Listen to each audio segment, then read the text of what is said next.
Due to the graphic nature of this program, listener discretion is advised. Introducing from Atlantic City, New Jersey, weighing in at 210 pounds, your Italian hero, Joey Image! Hey everybody, how are you? This is your boy, Joey Image, your Italian hero, your favorite, and I'm here to bring you episode 28 of the podcast, and again, I am that image guy. How's everyone doing? It is looking like we are not going to be doing that terrific here in New Jersey this coming weekend. It's Wednesday right now, Wednesday evening, and I am about to give you a quick review of a movie, but we're hearing a lot of things about snow around here. First, it was 6 to 12 inches, then it was 12 to 18 inches, then it was 1 to 3 inches. Now, again, I'm hearing 6 to 12, so I don't really know what's going on. I can tell you this, I'm not looking forward to it. Not a big snow guy. I don't mind the snow itself. I think it's shoveling I just don't like. I'm not a big fan of the cold, but obviously I bundle up and I stay warm, but I'm not a fan of the cold just being here to begin with. And again, I don't care that the snow itself is here or that it's out there. I just don't want to have to clean it up. You know, I don't want to shovel, dude. I mean, Jesus, I'm old. You know, I've got a surgically repaired spine. I've got a bad neck. I've got 2 bad knees. I've got a bad left hip. I can't be shoveling this white shit. I think the coolest part of having my own apartment for 8 years or 7 years was not ever having to shovel anything and not ever having to mow any lawns, cut any grass, rake any leaves, clean up any grass trimmings, any of that stuff. I never had to do any of that because the maintenance crew in the apartment complex I lived in, they took care of it. And I got to do that here. The problem is I don't want to pay. I don't want to pay friends of mine, or I don't want to pay people I know to come out and shovel or, do landscaping or rake leaves or whatever. I want it done. I just don't want to do it myself, which I guess is typical lazy New Jersey resident complaint, hashtag first world problems. But anyway, down to the nitty-gritty and the meat of this episode. Again, this will be a short episode, but I do want to do a movie review for you that I was thankfully given free access to recently by the producers/creators of the film. And I promised I would do a review right here in the podcast, so here we go. First of all, the name of the movie, The Old Boys. A lot of you people that have listened to me for a while or have seen me wrestle or just seen me do promos or heard me in interviews or other podcasts or even read interviews I've done online or whatever know that I'm a huge, huge fan of old school wrestling. I grew up in the 80s and 90s. I was born in 77, so, I was three years old in the 80s, so I was growing up through the 80s and 90s. But because of my brother's influence on me, and my brother's about 14, I think, or 13 or 14 years older than I am, because of his influence on me, I became a fan of wrestling. I didn't, I didn't just turn on the TV one day. A lot of guys have the story that they were flipping through channels one day and saw wrestling and fell in love.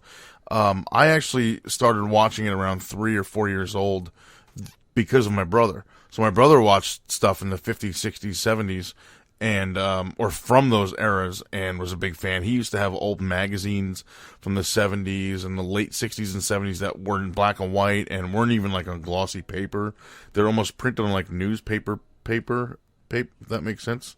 I don't even know what the hell I just try to say there, but you understand, of course. So that's kind of how I got into it, because of him. And that era was guys that he watched. He loved. He was a big Dusty Rhodes fan, my brother. Flair, old Piper stuff, and Baron von Raschke, and he was a big Mil Mascaras guy too. So guys from like that era is kind of what my brother grew up watching and then passed on to me. So this movie's got a lot of those old school guys in it, which, is part of the reason why I loved it so much. And let me just say right off the bat, I definitely recommend any wrestling fan, whether current, past, or, not watching the new product, but maybe watching the old stuff on WWE Network, even if you're not, like I said, a fan of really the current stuff that's on TV. I definitely urge you to check out this documentary because it's awesome, and it's definitely worth your time and money. But as I said, there's a lot of older guys in it, obviously, hence the title, The Old Boys. And I'll just run down a quick list, for example, of some of the older guys that are from kind of the 80s and early 90s generation that, you're going to recognize their names, of course. They kind of made this documentary great, and hearing old stories from back then is really cool. Some stuff I haven't heard before. Some of the stories I have heard because I watch a lot of shoot interviews, stuff that RF does and Kayfabe Commentaries does, stuff like that. So, there's a lot of kind of quote-unquote insider stories that I know from watching those DVDs with those interviews on them, but there's a lot of them that were on here that I hadn't heard before, which are some of the most funniest shit ever, and it's just some funny shit. Let me run down a list of names of guys that are in this movie that are definitely, classic big names from the past, and some of these guys are still working independents. You can still go see these guys every weekend. A lot of them aren't, but, there's still a select few that are willing to come out and work shows. Even the ones that don't work matches, they still come out and do meet and greets with fans and stuff. In fact, a lot of them in this video, specifically Demolition, I think, might be the first one that brought it up, that said that they love going and doing conventions and meeting fans because nowadays, because there's so much on the internet and there's so much communication back and forth that between fans and even wrestlers, like on Twitter and stuff like that, that they see how much people actually appreciate their work and appreciate what they did. So they love coming out and meeting people. It's really cool. So other than Demolition, there was guys like Coco Beware, Honky Tonk Man was in here, Tatanka was in it, Paul Roma, he was in a lot of it. Not a happy guy, that Paul Roma. I have nothing against him, I never met him, he just seems very bitter, but more of that later. Jim Powers is in it, Raven, Piper, a lot of Piper was in it, God rest his soul. Beefcake, Billy Gunn was in it, Coco Beware, the Mountie, Jacques Rougeau, Marty Jannetty is a good buddy of mine. The Honky Tonk Man was hammered, and he was in it as well. So guys like that, and it was just really cool stories. I think the funniest one is in the first 5 minutes, and a lot of people have heard this story before, but it's when Vince McMahon tells the Iron Sheik that he tested positive for cocaine, and Sheik says, "Thank you, Baba, thank you very much." And then Sheik explains later that he goes, "This is when I didn't really speak English," and I'm not going to do my Iron Sheik impression throughout this whole story because it's terrible. But Sheik explains that when this happened is when he really didn't understand English all that well. So he thought the word positive was good, which, normally it is, and negative was bad. So Vince McMahon came up to him and told him that he tested positive for cocaine. And Sheik says, "Thank you, baby, thank you." And Vince McMahon says, no, you're positive for cocaine. And Sheik says, "Yes, thank you very much, Mr. McMahon, thank you." And he leaves, and he said Vince comes back about 30, 40 minutes later and says, "You know that's not a good thing, right? I'm saying they found cocaine in your piss." And Sheik says, no, but I think he said something like, "It wasn't mine, like Bob Orton or Ken Patera or someone gave it to me, that son of a bitch." So it's funny that he didn't understand and thought that was a good thing. But stuff like that, that's the opening story in this, this movie, and it's hilarious. I loved it a lot. There's also some not so funny stories, like, for example, when Marty Jannetty called Vince McMahon and said, "Hey, me and Sean as the Rockers, we quit, we're leaving." And then Sean called Vince and said, "Hey, that wasn't me, I had nothing to do with that, I don't even know what you're talking about, I'm not going anywhere." And Marty quit and Sean didn't. And so that's kind of not a funny story. Obviously, these guys tell it better. They were there, they fucking lived it. I don't tell it half as good as them. I'm just kind of running off memory right now, which is not good at all. But I just kind of want to give you an idea of what you're gonna see in this film and why it's worth watching and why it's worth spending your time and your money on. A lot of great stories about ribs too. I think it's unanimous in this film that Mr. Fuji and Davey Boy Smith and Owen Hart were like the three biggest ribbers in the business at this time. In fact, one of the ribs that I heard about from Fuji, and I don't know if it was in this movie, I don't remember where I heard it, but there was some kind of match going on, some big show. I think it was Jerry Lawler's car, and he took all four tires off while Lawler was in the ring. He went out into the parking lot with, one or two other guys to help him out, and they took all four tires off. Actually, it might have been Bill Dundee's car, if I remember correctly. I probably don't remember correctly because I don't know what the fuck I'm thinking about. One of them, I don't know. It was Lawler, Bill Dundee, somebody in that territory at the time. Jimmy Hart, maybe, I don't remember. I think it was Memphis. But They went outside during the match, and they propped up the car on wooden blocks and took off all 4 tires. So the guy came out after the show, went and got changed, finished up the match, whatever, went and got changed, got cleaned up, put his stuff away, grabbed his bag, walked out in the parking lot, and there's the car with no tires. So that's something that I wish I would have thought of during my career, because that's some funny stuff right there. A lot of guys I worked with, speaking of when I had my career, a lot of guys that I worked with in this movie, which is pretty cool. Honky Tonk Man was one of my favorite guys. I saw him a few months ago at Comic-Con. We did a charity convention together back in 2012, I think it was. Or 2011, myself and Honky Tonk Man and Rikishi and like 6 other guys, just for a whole weekend in Texas. That's when I first met Honky Tonk Man. He was the nicest guy in the world, still is. And I saw him at Comic-Con a few months ago. He was super nice then. He was drunk as fuck on this video, which I thought was great because it made for some great stories. He said some crap where he would like slur his words, and he was sitting next to Marty Jannetty when they were talking. So they were in a locker room somewhere, and Marty, he kind of slurs his words a lot too. And when Honky's talking, he's saying like, oh, blah, blah, blah, blah, blah, blah, blah, blah, blah, whatever the hell he said, hammered. And it's funny because you can't understand a thing he's saying sometimes. And Marty leans over and goes, can you repeat what you just said? Because I want to get it on film, because I didn't understand a word of it. Which, it's so funny when Marty Jannetty doesn't understand what you're saying. By the way, that's not it's not a shot at Marty. I love Marty to death. He's one of the closest guys I've met in this business in a while. So I love you, buddy. But yeah. So anyway, a lot of great ribs, a lot of great stories. There's a lot of insightful stuff in this too. A lot of stuff that you learn. For example, it's not what you earn; it's what you save. You can earn $1 million in 8 minutes. If you spend 900,000 of it, then you only got $100,000. You ain't got that million. So it's not what you make; is what you save. Stuff like that. There's some really cool footage. Here's something I had never seen before. There's some really cool footage from 1984 of Davey Boy Smith and Diana Hart's wedding. There's Neidhart is doing a speech. Davey Boy and Dynamite Kid do speeches, and there's one scene where Dynamite Kid is eating, and the cameraman just walks right up to him with the camera, and he turns around and he's like, "Hey man, fuck off!" Fucking hilarious, dude.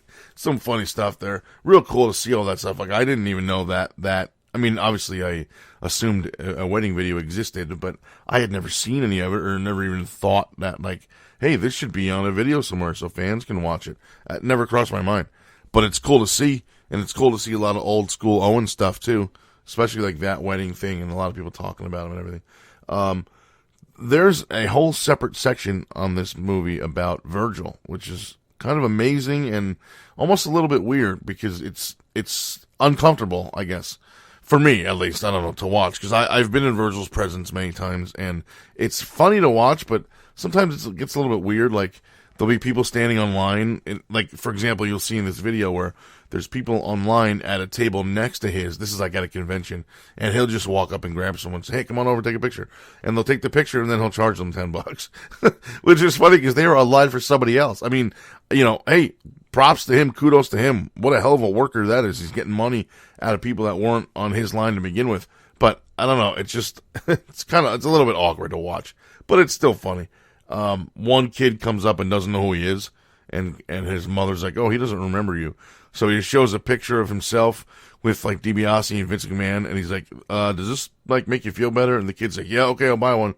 So he buys one. Scott Hall comes up there, and Scott Hall is pointing at all of Virgil's merch and all of Virgil's pictures, and they're all of Virgil with Ted DiBiase or with the NWO or with Vince McMahon or Undertaker or whatever. And Scott Hall's like, "Are there any pictures that are just of you? Because they're all you and somebody else." And it's just funny that he points that out, and as like, Virgil's not using himself to sell his own pictures. He's using the fact that he's in a picture with Vince McMahon or he's in a picture with Ted DiBiase to sell those pictures. And I've heard fans mention that at a couple of conventions, and it's just funny that no one else has ever said anything. And then Scott Hall walks right up to him, and he kind of like calls him out on it right to his face. And then there's also like a picture of Mike Tyson on his table. So Scott, which I didn't even notice, Scott Hall's like, "Are you selling pictures of Tyson? I don't understand." So it's just funny. You got to see it, check it out. It's hilarious. Like I said, it's a lot of guys that are no longer wrestling, but a lot of guys that still do go and work independents and work even just conventions. Some of them don't actually do independents; they'll just do convention appearances, which is still cool. I mean, it's still they still like doing it, still getting paid for it. So, more power to them. I touched earlier on Paul Roma. He seemed super bitter. And not like he loved his wrestling career during this movie. He talked a lot about the bad side of stuff, about how everything is, there's a lot of pills and booze involved and a lot of backstabbers. There's no honesty. There's no trust. It's all shit. People are scumbags. He doesn't like Vince McMahon. Just a lot of, everything is, like everyone else had something. I mean, of course there's a lot of negative stuff to mention, but everyone had at least one or two funny or cool stories or good things to say about the business or other people or even Vince McMahon. Paul Roma was everything was, oh, this sucks. This is garbage. This is crap.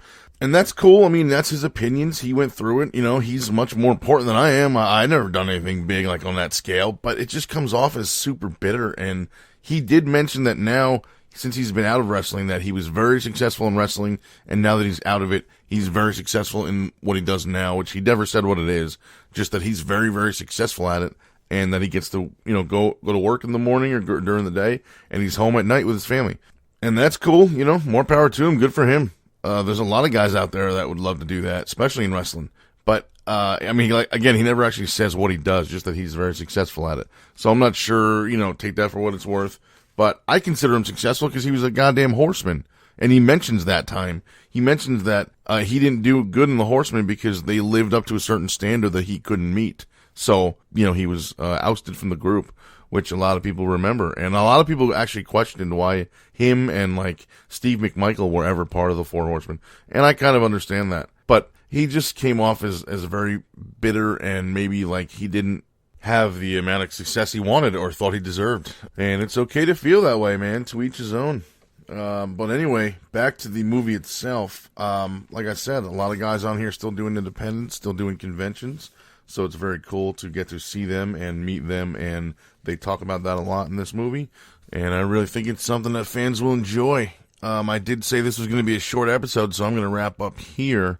There's not really much more to say without kind of giving away a lot of specifics. I do want people to go out and buy this movie and see it themselves. I mean, it's not only available for sale. You can buy it on DVD, but it's also available on the website on demand as well. So, please go check out theoldboysmovie.com. That's the website. You can also follow them on Twitter at theoldboysmovie. And please do me a huge favor whenever you contact them. Let them know Joey Image sent you. Let them know you heard my review. Let them know you heard of the movie from me. I'm pretty sure they'll take good care of you. So guys, again, please check me out on Twitter as well, at Joey Image. Please check me out on Facebook, facebook.com/realjoeyimage. I don't know what's been going on with friend requests lately, but I've been getting between about 15 to 20 a day. I don't know what the hell I'm doing right, but I swear, and this is no bullshit, because I tell you guys all the time, I'm honest with everybody. I'm not anybody important. So when I wake up in the morning and there's 7 friend requests before 7 o'clock in the morning, and I'm like, wow, what the hell's going on here? Yesterday, for example, I woke up to 9.